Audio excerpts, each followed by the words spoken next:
نحمده ونصلي على رسول الكريم اما بعد اعوذ باللہ من الشیطان الرجیم ولا تأکلوا اموالکم بینکم بالباطل۔ آج ہم ایسے گناہ کے اوپر بات کرنے جا رہے ہیں جو ہمارے معاشرے میں عام بھی ہو چکا ہے اور معمولی بھی بن چکا ہے۔ اگر وہ کام نہیں ہوتا اور اس کو صاف الفاظ میں کہا جاتا ہے کہ آپ کچھ دیں گے تو کام آسان ہو جائے گا، یعنی کچھ مال دیں گے، کچھ پیسے خرچ کریں گے تو آپ کا کام ہو جائے گا۔ جائز کام کے لیے بھی آپ کو رشوت دینی پڑے گی، اس کے بغیر آپ کا کام نہیں ہوگا۔ آپ در در کی ٹھوکریں کھاتے رہیں گے، آپ چاہے جتنا بھی چیخیں گے، چلائیں گے، آپ جتنی بھی آواز لگائیں گے، پکاریں گے، لیکن مشکل ہے کہ آپ کی آواز کو سنا جائے، مشکل ہے کہ آپ کی فریاد کو سنا جائے، مشکل ہے کہ آپ کے ساتھ انصاف کیا جائے۔ ہاں، اگر آپ مال خرچ کریں گے، آپ پیسے دیں گے، آپ دولت دیں گے، تو ہو سکتا ہے کہ یہی کام آپ کا جو دن میں نہ ہو، جو مہینے میں نہ ہو، جو سالوں میں نہ ہو، تو وہی کام آپ کا کچھ لمحوں میں اور کچھ منٹوں میں ہو جاتا ہے۔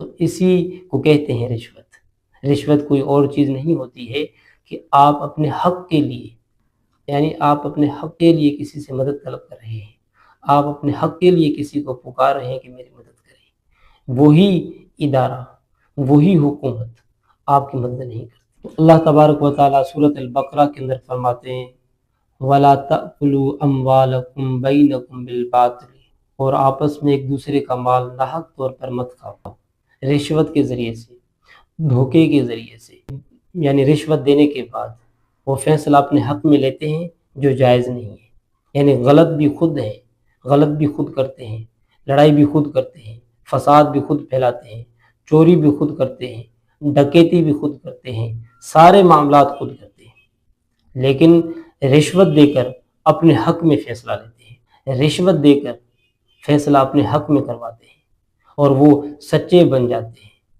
اور ان کی گواہی کو سچا مانا جاتا ہے، اور جن کے ساتھ ظلم ہوا، جن کا مال لوٹا گیا، اور انہی کو جھوٹا قرار دیا جاتا ہے۔ رشوت اتنا بڑا کام کرتی ہے کہ ظالم کو بری کر دیتی ہے اور مظلوم کو قید کر دیتی ہے۔ سنن ابی داؤد میں حضرت عبداللہ بن عمر رضی اللہ تعالیٰ عنہ سے روایت ہے کہ رسول اللہ صلی اللہ علیہ وسلم نے لعنت فرمائی رشوت لینے والے پر اور رشوت دینے والے پر، دونوں پر رسول اللہ صلی اللہ علیہ وسلم نے لعنت فرمائی ہے۔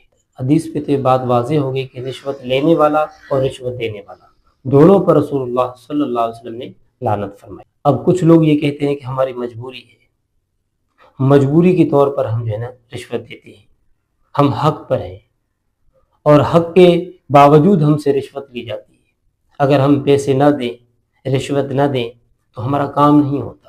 اس کے باوجود رسول اللہ صلی اللہ علیہ وسلم نے دونوں کا نام لے کر لعنت کیوں فرمائی؟ رشوت صرف پیسے کا نام نہیں ہے، بلکہ یہ پورے معاشرے کو تباہ کر دیتی ہے، انصاف ختم ہو جاتا ہے، مظلوم تڑپتے رہتے ہیں کہ ہمارے ساتھ انصاف کیا جائے، ان کے ساتھ انصاف نہیں ہوتا، صرف اس لیے کہ ان کے پاس مال نہیں ہے، دولت نہیں ہے، دینے کے لیے رشوت نہیں ہے، تو یہ آپ صرف اپنا فیصلہ کرنے کے لیے رشوت دے دیتے ہیں، اور جس کے پاس پیسے ہیں وہ جیت جاتا ہے، اور جس کے پاس پیسے نہیں وہ حق کے باوجود بھی ہار جاتا ہے، در در کی ٹھوکریں کھاتا رہتا ہے، آوازیں لگاتا ہے، لیکن اس کی آواز کو سننے والا کوئی نہیں ہوتا، وہ انصاف کے لیے پکارتا ہے لیکن اس کے ساتھ انصاف نہیں ہوتا، کیونکہ اس کے پاس مال اور دولت اور پیسے نہیں ہوتے۔ اور رشوت کی وجہ سے نااہل لوگ جو ہے نا آگے آ جاتے ہیں، جو اہل لوگ ہوتے ہیں وہ پیچھے رہ جاتے ہیں، رشوت کی وجہ سے معاشرہ خراب اور تباہ اور برباد ہو جاتا ہے۔ ترمذی شریف کی حدیث میں حضرت ابو ہریرہ رضی اللہ تعالیٰ عنہ سے روایت ہے کہ رسول اللہ صلی اللہ علیہ وسلم نے ارشاد فرمایا فیصلہ کرنے میں رشوت لینے والے اور دینے والے پر لعنت فرمائی، یعنی دونوں پر اللہ کے رسول صلی اللہ علیہ وسلم لعنت فرمائی، یعنی صحیح فیصلہ نہیں کرتے ہیں لیکن رشوت لے کر غلط فیصلہ کر دیتے ہیں، رشوت لے کر غلط فیصلہ دے دیتے ہیں۔ اس کو پتہ ہے کہ یہ مظلوم ہے، اور اس کو پتہ ہے کہ یہ ظالم ہے، اس کو پتہ ہے کہ یہ قاتل ہے، اور اس کو پتہ ہے کہ یہ بے گناہ ہے، اس کے باوجود رشوت لے کر وہ غلط فیصلہ دے دیتے ہیں۔ رشوت کی وجہ سے بے گناہ جیل میں چلے جاتے ہیں، اور رشوت کی وجہ سے گنہگار جو ہے نا باہر گھومتے رہتے ہیں۔ سوچیں کہ اگر کسی باپ کی زمین پر قبضہ کیا جائے اور کسی یتیم کو حق نہ ملے اور کسی بے گناہ کو جیل بھیج دیا جائے، اور صرف یہ اس لیے کہ چند نوٹوں کی وجہ سے یہ کام کیے جائے، اور یتیم جو ہے نا تڑپتے رہیں اور ترستے رہیں انصاف کے لیے کہ ہمارے ساتھ انصاف کیا جائے، اور بیوہ دروں کی ٹھوکریں کھاتی رہی کہ ہمارے ساتھ انصاف کیا جائے، لیکن انصاف نہیں ہوتا اس لیے کہ ان کے پاس رشوت نہیں ہے۔ تو اسی کو کہتے ہیں رشوت۔ یہی لوگ ہیں جو لعنت کے مستحق ہیں، جو فیصلہ کرتے ہیں لیکن پیسے دے کر، فیصلہ کرتے ہیں لیکن رشوت لے کر، انصاف ان کے پاس نہیں ہے لیکن رشوت لے کر انصاف کر دیتے ہیں۔ کچھ لوگ کہتے ہیں کہ ہم تو تھوڑی سی رشوت لیتے ہیں، ہم زیادہ مال نہیں لیتے، زیادہ پیسے نہیں لیتے ہیں، ہم تھوڑی سی رشوت لیتے ہیں۔ تو تھوڑا سا زہر بھی انسان کو مار دیتا ہے، تھوڑی سی رشوت بھی ایمان کو خراب کر دیتی ہے، تھوڑی سی رشوت بھی آپ کی نیند خراب کر دیتی ہے، تھوڑی سی رشوت بھی آپ کا سکون برباد کر سکتی ہے۔ تو آپ خدا را اس بات سے ڈرتے نہیں ہیں کہ آپ چند نوٹوں کی وجہ سے اللہ کی اور رسول اللہ صلی اللہ علیہ وسلم کی لعنت آپ کے اوپر، اللہ اور اس کے رسول صلی اللہ علیہ وسلم آپ کے اوپر لعنت کرتے ہیں اس چند نوٹوں کی وجہ سے، رشوت کی وجہ سے؟ تو کیا آپ کے اندر خدا کا خوف نہیں ہے؟ اگر ایک ڈاکٹر رشوت لے کر غلط رپورٹ دے دے، اور اگر ایک قاضی رشوت لے کر غلط فیصلہ دے دے تو کیا ہوگا؟ ایک بے گناہ جیل میں سزا پائے گا اور ایک مجرم آزاد گھومتا رہے گا۔ تو اس کا اثر کیا ہوگا معاشرے کے اندر؟ جرم عام ہو جائے گا، کیونکہ ان کو پتہ ہے کہ ہم مال دے کر، رشوت دے کر پھر آزاد گھومتے رہیں گے۔ تو اس لیے پھر معاشرہ تباہ و برباد ہو جاتا ہے۔ جب یہ تھوڑی سی رشوت کی وجہ سے، تھوڑے سے پیسوں کی وجہ سے انسان بک جاتا ہے تو پھر پورا معاشرہ تباہ و برباد ہو جاتا ہے۔ تو یہ پیسے نہیں ہے، یہ رشوت نہیں ہے، بلکہ پوری انسانیت قتل ہے، کیونکہ ایک مجرم آزاد گھوم رہا ہے اور ایک بے گناہ جیل میں سزا پا رہا ہے۔ نوکری کے لیے رشوت، ٹھیکہ رشوت پر، تبادلہ رشوت پر، حتیٰ کہ آپ فیصلہ بھی اگر مانگیں گے تو وہ بھی رشوت پر۔ یہ رشوت لینا صرف دنیا کا کھیل ہے، اور آخرت آپ کی ہمیشہ کے لیے تباہ ہو جاتی ہے، اور دنیا کی زندگی میں بھی آپ کے لیے تباہی اور بربادی آتی ہے، کبھی بیماری کی شکل میں، کبھی مصیبت کی شکل میں، کبھی آپ کو آرام نہیں آئے گا، کبھی آپ کی زندگی میں سکون نہیں ہوگا، کبھی آپ کی زندگی میں حادثے آئیں گے، کبھی آپ بے چین رہیں گے۔ سب کچھ ہونے کے باوجود بھی آپ کے دل میں سکون اور چین نہیں ہوگا، کیونکہ آپ نے دوسروں کی نیند حرام کر دی ہے، کیونکہ آپ نے بے گناہ کو جیل میں ڈال دیا اور گناہ گار کو آپ نے رہا کر۔ اب سوچیں کہ اگر آپ کو انصاف درکار ہو، آپ حق پر ہوں، اور حق کے باوجود بھی آپ سے رشوت لی جا رہی ہو، تو آپ کیا کریں گے؟ آپ کس کو پکاریں گے؟ آپ کس سے مدد مانگیں گے؟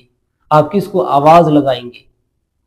تو آپ سوچیں گے کہ میرے ساتھ ظلم ہو رہا ہے، میرے ساتھ زیادتی ہو رہی ہے، ایسا نہیں ہونا چاہیے تھا۔ دوسروں سے رشوت لیتے ہیں تو کیا آپ اس وقت احساس نہیں رکھتے اس بات کا کہ اگر اسی جگہ پہ میں ہوتا، یہ معاملہ میرے ساتھ ہوتا، اور میں حق پہ ہوں اور رشوت میرے سے مانگی جا رہی ہے، تو اب میں کیا کروں؟ میں کہاں جاؤں؟ میں کس کو پکاروں؟ میں کس کو آواز لگاؤں؟ تو اس وقت آپ کا عالم کیا ہوگا؟ اگر آپ کے اندر دوسروں کا احساس نہیں، صرف اپنی ذات کی فکر ہے، تو آپ انسان نہیں بلکہ آپ حیوان ہیں۔ بڑا گھر بناتا ہے، بڑی زمین لیتا ہے، بڑا مالدار بن جاتا ہے، بڑی گاڑیاں اس کے پاس ہوتی ہیں، لیکن سکون اس کے پاس نہیں ہوتا۔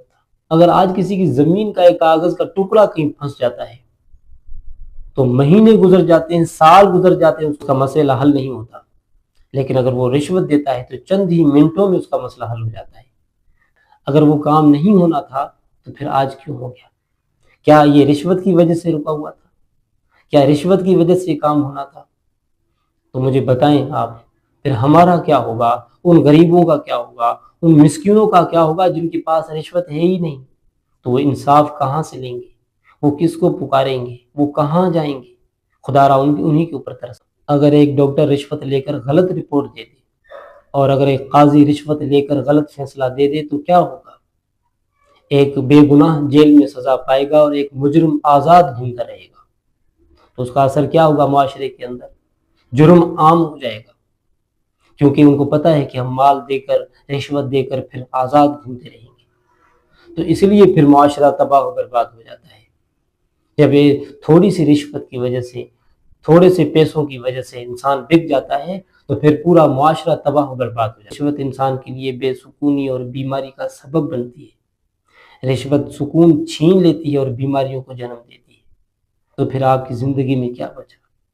جب آپ کی زندگی میں سکون نہیں، آپ کی زندگی میں بیماریاں ہوں، مصیبتیں ہوں، آپ پریشان ہوں، تو پھر وہ مال آپ کا کس کام کا؟ وہ رشوت آپ کے کس کام کی؟ وہ پیسے آپ کے کس کام کی؟ وہ جائیداد آپ کے کس کام کی؟ جس زندگی میں سکون نہ ہو، چین نہ ہو، بیماریاں ہوں، مصیبتیں ہوں، تو وہ مال کس کام کا؟ اگر آپ سوچیں کہ وہ مال آپ کو کام آ سکتا ہے، قبر میں، آخرت میں، حشر میں کام آ سکتا ہے؟ نہیں آ سکتا، بلکہ یہی دنیا میں مصیبتوں کا سبب بنے گا اور آخرت میں عذاب کا سبب بنے گا۔ رشوت صرف پیسے لینے کا نام نہیں ہے، بلکہ اپنے ایمان کو بیچنا ہے اور اپنے ضمیر کو مارنا ہے۔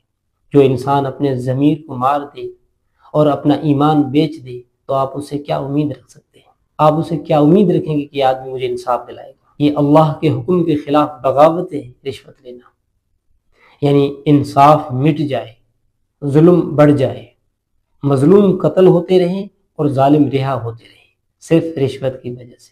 یہ حال ہے ہمارے معاشرے کا کہ ہمارا معاشرہ آج تباہ و برباد کیوں ہو گیا ہے؟ آج قتل و غارت عام کیوں ہو گئے ہیں؟ آج چوری اور ڈکیتی عام کیوں ہو گئی ہے؟ اس کی وجہ کیا ہے؟ اس کا سبب کیا ہے؟ یہ آخر کیوں ہوتے ہیں؟ آخر ان کو جنم کون دیتا ہے؟ اس کے جنم دینے کا سبب کیا ہے؟ ذرا آپ غور کریں اس بات کو۔ غریب، مسکین، بیوہ، یتیم انصاف کے لیے پکارتے ہیں کہ ہمارے ساتھ انصاف کیا جائے، لیکن انصاف مانگتے مانگتے دنیا سے چلے جاتے ہیں، لیکن انصاف نہیں ملتا۔ ایک مالدار آدمی، ایک پیسے والا آدمی جھوٹا ہو کر بھی اپنے حق میں فیصلہ لیتا ہے، تو مجھے آپ بتائیں کہ یہ انصاف کیسا ہے؟ اس کا نام انصاف ہے؟ اس کو انصاف کہتے ہیں؟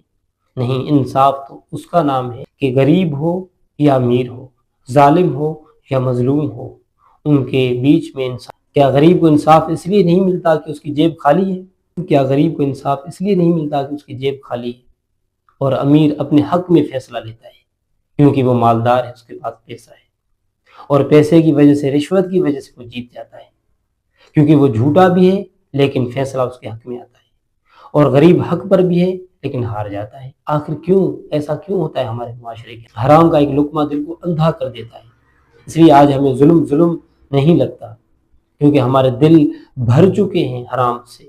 رشوت کی وجہ سے قتل، چوری، ڈکیتی، بے حیائی کے کام سارے عام ہو جاتے ہیں۔